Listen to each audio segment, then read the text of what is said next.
Alright, today we are going to do section 1.4, translating words into symbols. Our objective is to translate phrases into variable expressions. So we're taking just word sentences and turning them into mathematical sentences using variables and numbers. You might notice that we skipped section 1.3. That was on purpose. We're skipping around in chapter 1, so next we'll do 1.8 and 1.9. We're leaving out those other sections on purpose for now.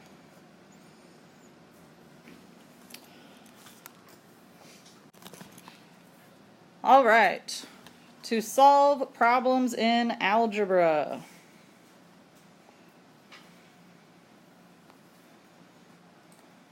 Sometimes phrases about numbers must be translated into expressions containing variables.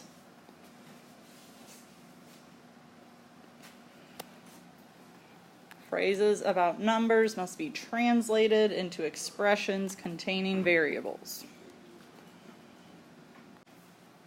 All right, for our addition operation, our first phrase that we're going to use is the sum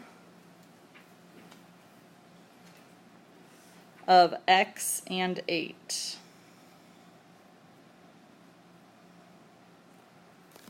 The sum of x and 8. Okay, now I'm hoping that you already knew this, but sum means addition. So that just means we're adding x and 8. So our translation would simply be x plus 8.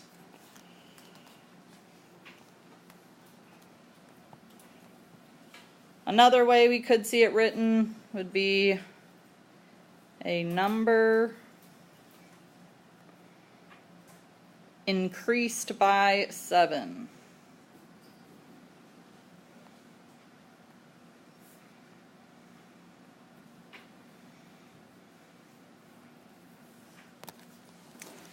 If we don't know what that number is, that's when we use a variable. And it doesn't matter to me what variable you use. I'll use an n this time. So I'd write n plus 7. Increased by is another phrase that should make us think of addition.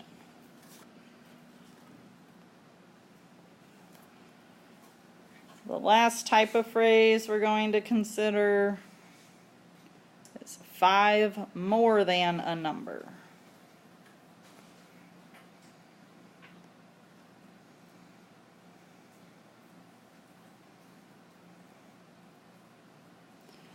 Again, the phrase more than should make us think addition. A number is something we don't know, so we'll use a variable. We'll put n plus 5.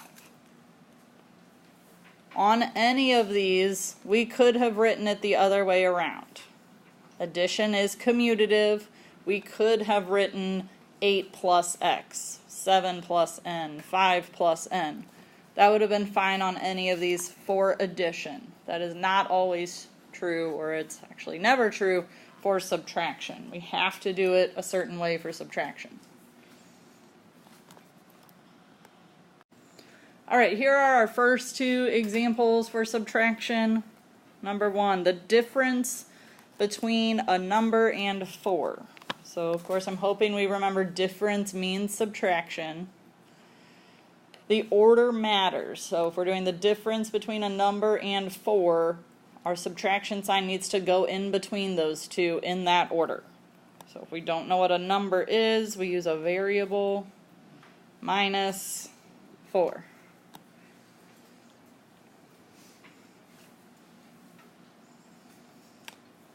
Again, on number 2, order matters. So a number decreased by 8. That number, or in this case the variable representing that number, goes first, minus 8. Alright, here are our next two examples, numbers 3 and 4. 3 says 5 less than a number. This is probably the trickiest one for subtraction, because we don't really go in the order things are given to us in the statement. 5 less than a number means we're taking a number and then we're subtracting 5 from it. So this one seems a little backwards. We're going to have the number and then take away 5 from it. Okay, so I would maybe put a star or something by number 3 so you remember to look back at that. That one can be a little tricky. Number 4 is probably the easiest one. 6 minus a number. It's just pretty straightforward. 6 minus n or x, whatever variable you want to use. Alright, for multiplication, our first statement. The product of 4 and a number. Again, product should be a word we already associate with multiplication. So we are taking 4 and multiplying it by some number. Again, if you want to use the multiplication dot, that's fine. That's the same as using some sort of parentheses.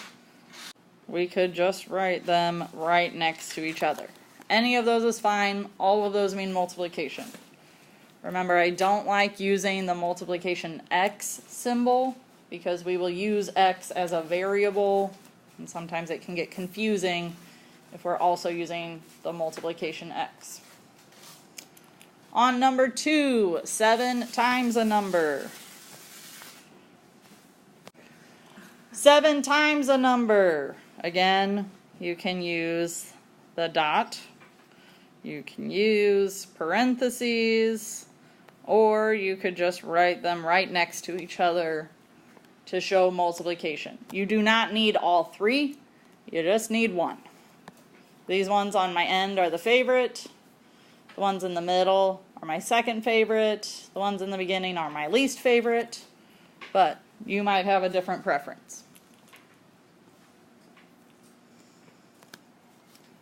Number 3 is one that we don't see as often, but it is just as important and just as useful.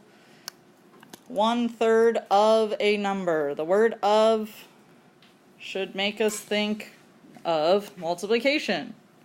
Again, 1/3 times the number, 1/3 times the number, or 1/3 times the number. All of them work. All of them are equally correct. All of them show multiplication. For division, the quotient of a number and 8. The word quotient is the answer to a division problem. Again, with division, we need to go in the correct order. With multiplication, it was kind of like addition. We could have flip-flopped these by the commutative property, and they would have all been correct. Division is more like subtraction, where order matters. So the quotient of a number and 8 is going to be some number divided by 8. And again, if you would rather write your division using a fraction bar, which is how you will oftentimes see division written in algebra, that's fine. You're more likely to see it written n over 8 in this class than n divided by 8. On number 2, we've got a number divided by 10. So again, order matters. N divided by 10, or written as a fraction, n over 10. Remember, be careful with phrases involving subtraction. We already talked about this a little bit, but we'll talk about it some more.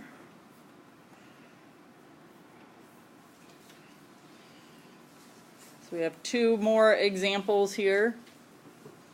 The phrase 5 less than x would be translated as x minus 5. 5 less than something, we're taking something and taking away 5. The phrase 6 fewer than x would be translated as x minus 6. Again, starting with x, taking away 6. So it's written in the reverse order that we see them in the sentence. In all of these examples, much like the examples we saw in that table, we're going to use the letter N for the number, the unknown, the variable. Usually it doesn't matter, but if they tell us what to use, we'll go ahead and follow those directions. Number 1, 4 times a number. Who can tell me what that would look like? Preferably someone I haven't heard from yet today.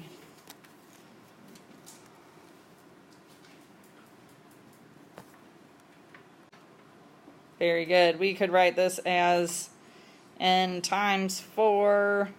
Other correct answers would be 4n or n times 4, right? Any of these work. We've got a lot of options. What about number 2? 1/2 a number. What operation do we think is going on there? If it helps, you could add the word of in here. 1/2 of a number. 1/2 times n. Beautiful. That is also multiplication, so we would have 1/2 times n. Again, represent your multiplication whatever way makes you happiest. This is how you'll see it most often, but whatever works for you. Number 3, 8 more than a number.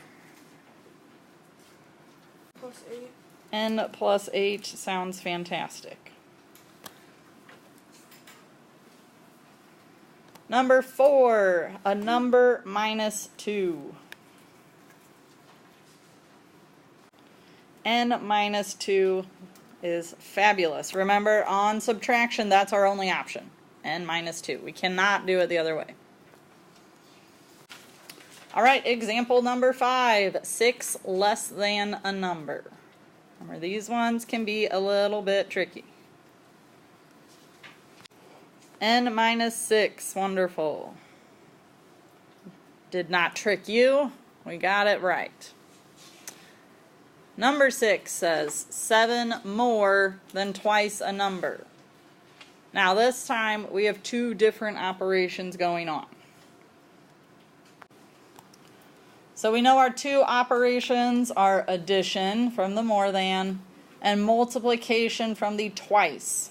This is one that was not on our list because it's kind of a special situation. Twice a number means 2 times that number. So in this case we would put 2n. And then our addition part, 7 more, we would add 7.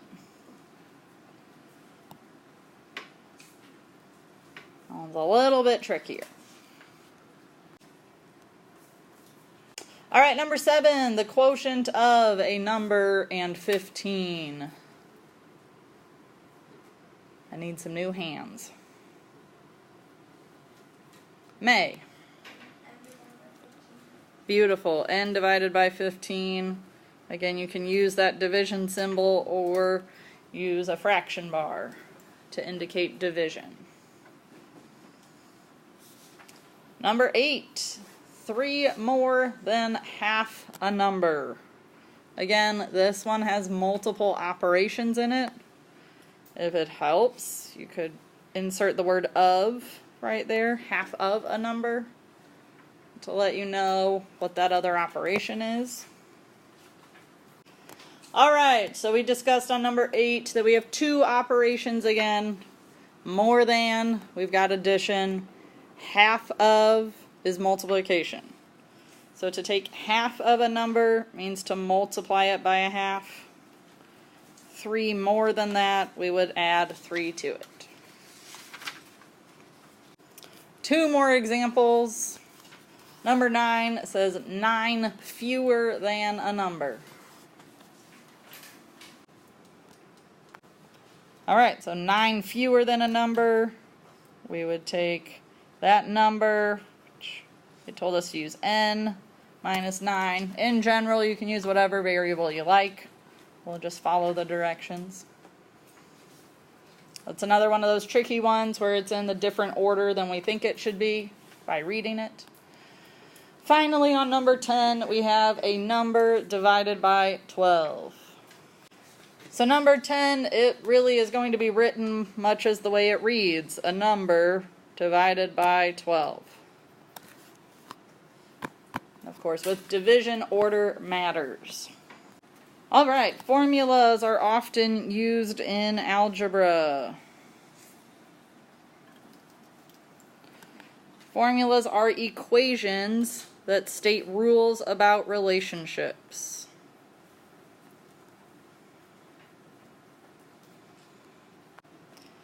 All right, these are formulas that I believe you have seen at some point in your mathematical career, but here they are again.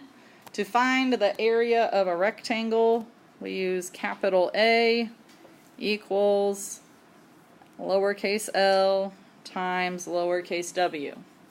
This would read area equals length times width. The perimeter, we use a capital P, equals 2 times the length plus 2 times the width. So again, L represents length and the W represents width.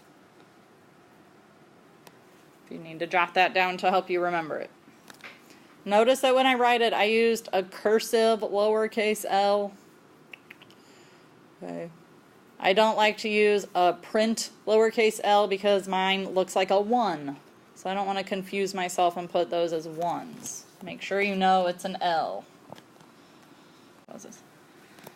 A rectangle has a width of 8 units and a length of x units. Find its area in square units. So our answer to this is not going to be a number. It's going to be an expression. We can always start with the formula. Area equals length times width. And then we substitute in what we know. What should we replace the L or the length with? The length was x, so that's what we'll replace it with. We have to remember what operation was going on between L and W in the formula.